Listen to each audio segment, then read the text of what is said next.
नमस्कार दोस्तों, मैं अरुण बंकुल उन्नयन प्रकाशन के इस YouTube चैनल पर आप सबों का हार्दिक स्वागत करता हूं, अभिनंदन करता हूं। आज 26 मई दिन मंगलवार और वैशाख शुक्ल पक्ष की चतुर्दशी विक्रम संवत 2078 है। 26 मई को भारत और विश्व में क्या क्या खास घटनाएं हुई, चलिए इसके बारे में चर्चा करते हैं।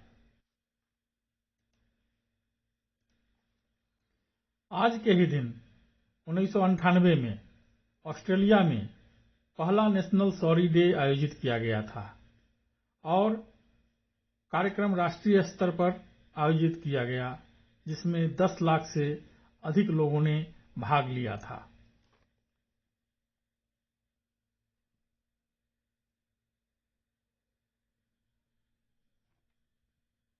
अंतरिक्ष के क्षेत्र में पहले सिर्फ अमेरिका और रूस जैसे देशों का दबदबा था। इस क्षेत्र में भारत की प्रगति अप्रत्याशित थी। धीरे धीरे भारत भी अंतरिक्ष की एक मजबूत शक्ति के तौर पर उभरा। आज का दिन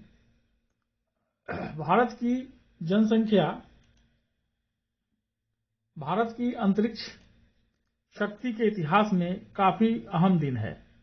इसी दिन 1999 में भारत की अंतरिक्ष रिसर्च संस्थान इसरो ने भारत, जर्मनी और दक्षिण कोरिया के 3 उपग्रहों को सफलतापूर्वक अंतरिक्ष की कक्षा में स्थापित किया था। इसरो के ध्रुवीय उपग्रह प्रक्षेपण यान PSLV-C2 ने भारतीय सुदूर संवेदन उपग्रह IRST-4 ओशनसैट, कोरिया गणराज्य की कीटसैट-3 और जर्मनी के DLR टबसैट 3 उपग्रहों को एक साथ सफलतापूर्वक प्रमोशन कर भारतीय अंतरिक्ष कार्यक्रम में महत्वपूर्ण मील के पत्थर का अंकन किया। तीनों उपग्रहों को 727 किलोग्राम की ऊंचाई पर वृत्ताकार ध्रुवीय सूर्यकालिक कक्षा के करीब में रखा गया। 110 किलो कीटसैट-3 और 45 किलो DLR टबसैट को व्यावसायिक समझौते के तहत प्रमोशित किया गया। PSLV-C2 लॉन्च विंडो के खुलने पर 11:52 पर सार क्षेत्र केंद्र श्रीहरिकोटा से उत्थापन किया गया। IRS-T4 को 10 सेकंड के उत्थापन के बाद कक्षा में अंतक्षेप किया गया।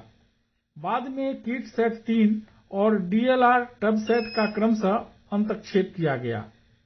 उड़ान अनुक्रम में 294 टन 44.4 मीटर लंबे PSLV का उत्थापन लॉन्च पैड के पहले चरण मोटर के साथ साथ 4 स्ट्रैप ऑन मोटर के प्रज्वलन के साथ किया गया। शेष 2 स्ट्रैप ऑन मोटर 25 सेकंड बाद प्रज्वलित हुए। इसरो ने 1999 से अब तक कुल 399 सैटेलाइट लॉन्च किए हैं, जिसमें करीब 33 देश शामिल हैं। इसरो ने पिछले 3 साल में 216 से 218 को कमर्शियल लॉन्चिंग यानी विदेशी देशों के उपग्रहों के प्रक्षेपण से करीब 6,289 करोड़ रुपए कमाए हैं।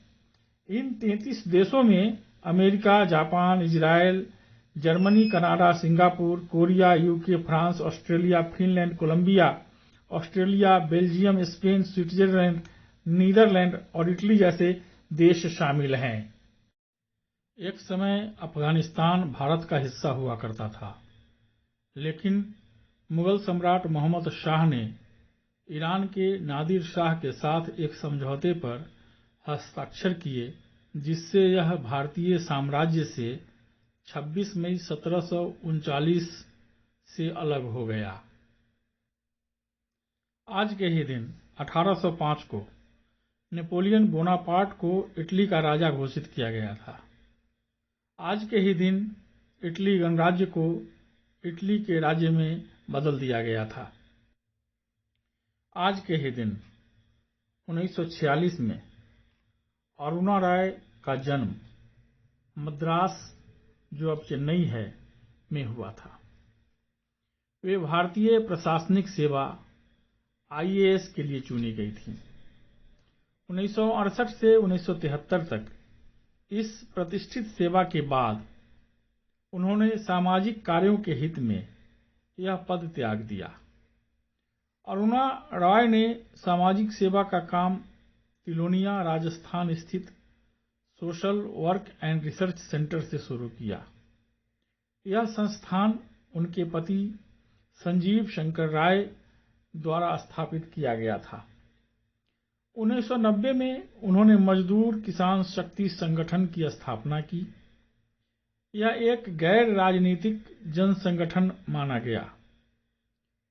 इस संगठन के लिए काम करते हुए अरुणा रॉय ने स्त्रियों तथा मजदूर किसानों को संगठित करके उन्हें जागरूकता का पाठ पढ़ाया।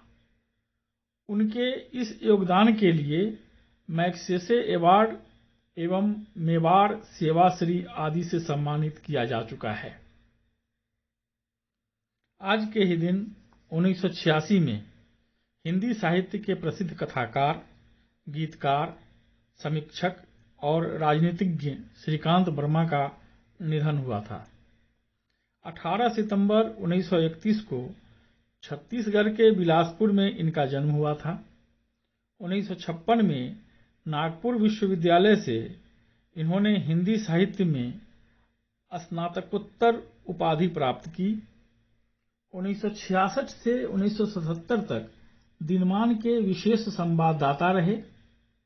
1976 में राज्यसभा के सदस्य बने। 1984 में राजीव गांधी के परामर्शदाता तथा राजनीतिक विश्लेषक के रूप में कार्य करते रहे। कांग्रेस को गरीबी हटाओ का अमर नारा इन्होंने ही दिया। वे 50 के दशक में उभरने वाले नई कविता आंदोलन के प्रमुख कवियों में से थे। मटका मेघ, माया दर्पण, दिनारंभ, जल सागर, मगध, गरुड़ किसने देखा है इनकी काव्य संग्रह है। झाड़ी, संवाद, घर, ठंड, बास, साथ कहानी संग्रह। दूसरी बार अश्वत्थ और व्यूक उपन्यास। जिरह आलोचना, अपोलो का रथ यात्रा वृतांत, 20वीं शताब्दी के अंधेरे में साक्षात्कार आदि प्रसिद्ध रचनाएं हैं।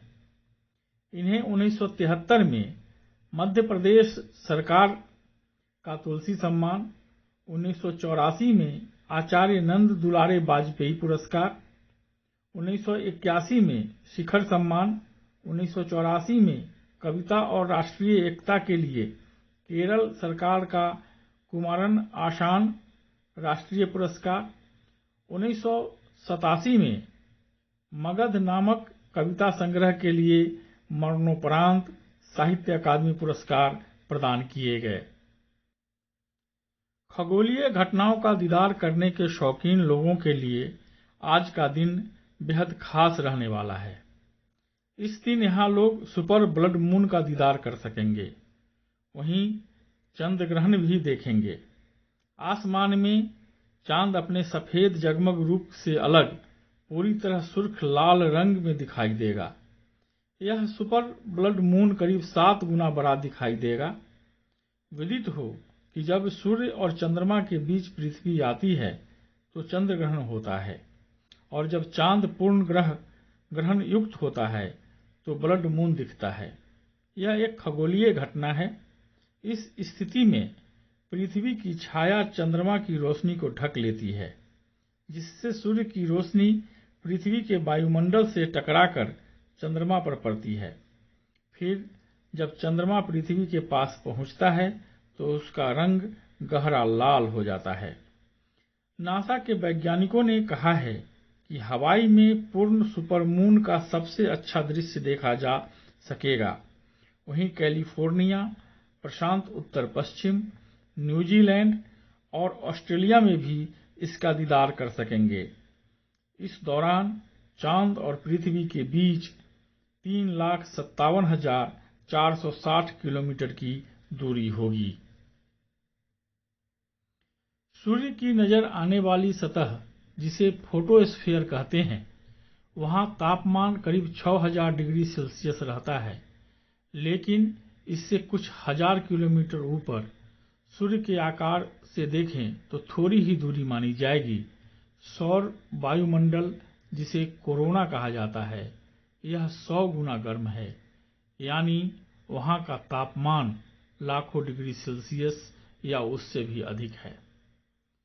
सूर्य के मुख्य ऊर्जा स्रोत से अधिक दूरी होने के बावजूद तापमान में यह वृद्धि अधिकतर सितारों में देखी जाती है, जिस पर खगोल भौतिकविदों ने दशकों तक विचार किया। स्वीडन के वैज्ञानिक हेंस एल्फवेन ने 1942 में एक व्याख्या प्रस्तावित की थी। उन्होंने सिद्धांत दिया था कि प्लाज्मा की चुंबकीय तरंगें सूर्य के चुंबकीय क्षेत्र के आसपास बड़ी मात्रा में ऊर्जा को उसके आंतरिक हिस्से से कोरोना तक ले जाती हैं। फोटोस्फीयर को दरकिनार कर यह ताप सूर्य के ऊपरी वायुमंडल में विस्फोटित होता है।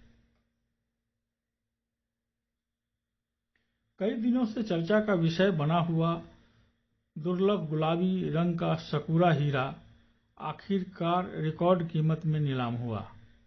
हांगकांग के क्रिस्टीज ऑक्शन हाउस में इस बड़े आकार के पर्पल पिंक हीरे की नीलामी की गई। 15.81 कैरेट के इस हीरे को 29.3 मिलियन डॉलर यानी करीब 213 करोड़ रुपए में बेचा गया है। इस हीरे को जापानी नाम दिया गया था, जिसका मतलब चेरी ब्लॉसम होता है। साकुरा अब तक अपनी श्रेणी में सबसे अधिक कीमत में बिकने वाला पर्पल पिंक हीरा भी बन गया है। गौरतलब है कि इस नायाब हीरे को प्लेटिनम की एक अंगूठी में जोड़कर नीलाम किया गया है। जापान के तट पर काम कर रहे वैज्ञानिकों ने प्रशांत महासागर में सबसे गहरा ड्रिल कर रिकॉर्ड कायम किया है। इसकी गहराई 8000 मीटर से भी ज्यादा की बताई जा रही है। वैज्ञानिकों का दावा है कि आजकल के इतिहास में दुनिया के किसी भी समुद्र में इतनी गहराई तक ड्रिल नहीं किया गया है। एक रिपोर्ट के अनुसार वैज्ञानिकों ने एक विशाल पिस्टल कोरर की मदद से इसे अंजाम दिया है, जिसने करीब 2 घंटे 40 मिनट में 8000 मीटर गहरी ड्रिल कर रिकॉर्ड बना दिया है।